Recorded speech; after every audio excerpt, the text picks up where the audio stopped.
Nobody has found any widespread instances of voter fraud. In fact, there was a loyal... Hold on, let me finish what I'm saying. Let me finish what I'm saying. No. Let me stop. This is not your show, sir. I'm going to finish what I'm saying. If you're not going to... Please stop talking. Stop for a second. All right, I'll answer your question a study done by... the implication. That was fun. Mainstream media apparently not too happy with the president's voter fraud commission. Nope. Here on a show that will let him get his point across is former Ohio Secretary of State and member of the commission, Ken Blackwell, joins us now. Ken, good to have you with us. Good morning. Good to be with you. All right, tell us the real story. Look, periodically, the federal government, the office of the president or the Congress will convene a group of experts to take the pulse of our system. Our system is constantly changing, and it is, in fact, has new vulnerabilities, new threats. And what President wants to know is, in this commission, is what is happening in the articulation between states. We have 50 states plus the District of Columbia and the federal government, from voter registration to protecting the integrity of the system at the voter level.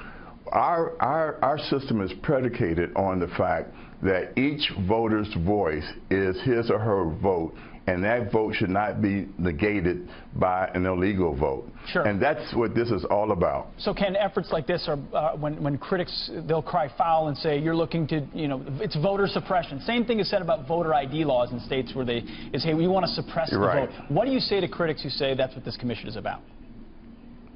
It's nonsense. The reporter that I was on with on MSNBC, she was on a mission to define the commission and to destroy it in its infancy. And so we push back and say this is a bipartisan commission. Bill Gardner, a fellow commissioner, and I have both been treasurer of our state and secretary of state. When we were treasurers, we wanted to make sure that we were out in front of our vulnerabilities and threats to protect the dollars of taxpayers in the city. In the state. Here, we want to make sure that we're protecting the integrity of the system because we don't want anybody's legal ballot to be negated. Just think about how many elections, whether it's for tax levies, school tax levies, hospital levies, important local elections for office, are decided by one vote. We don't want the system corrupted by voters who are voting that shouldn't be voting, and we want to make sure that we have cooperation across our states to protect the integrity of the system. It's a simple mission, straightforward, and it seems to me that the left is overreacting in a very hyper-political way. Well, and they're always on a mission, the word you keep using. Just take a look at some of this. We've seen this before.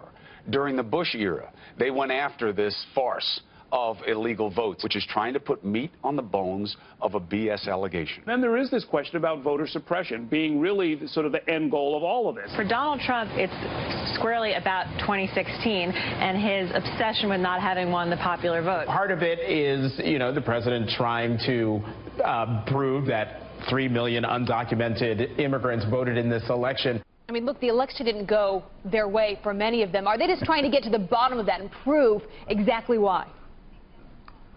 Well, look, let's talk about this.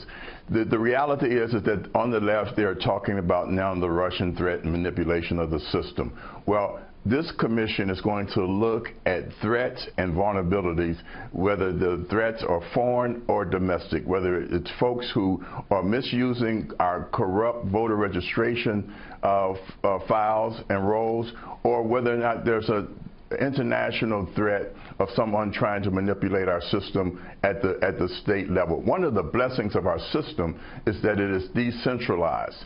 We, in fact, have 50 election systems. The question is, the challenge is, how do we communicate with one another to make sure that nobody's vote is negated by an illegal vote that has gotten through the vulnerability. Ken, you're using publicly available data, but some states are still not cooperating. Why would a state not cooperate? When a state refuses to give publicly available information, that is just hyper-political activity and blatant partisanship. One of the things that we're blessed with is that the Democrats and Republicans on this commission understand clearly what our end game is, and that is to protect the integrity of the system. Is there something they don't want us to see? I mean, think about the political machine in Illinois, in Chicago. I mean, if it was actually unveiled how that happens, I mean, who knows what you might find? Oh, absolutely. When you have voter rolls where people are registered to vote in multiple states, and actually there's evidence that folks have voted in multiple states. When you in fact have evidence that there are many dead people on the rolls who in fact have been dead and have voted, then you know there's something wrong. Hey Ken, break this down for me. Something wrong. Break this down for me as simply as possible. What is wrong with one alive person, one vote not interfered with by foreign or domestic interferences? There is nothing wrong. That's the end game. Remember, your vote is your voice. You don't want it muted by an illegal ballot. And that's the obligation of all of those Americans who are in charge of the election process. We have to guarantee the integrity of the system, and we have to get past this hyper-political activity and journalists who have their own script, their own narrative that they're trying to advance. They've overcomplicated it, you know? We're not on a mission, Ken. We wanted you here to tell your side of the story. We really appreciate that. Thanks, Ken.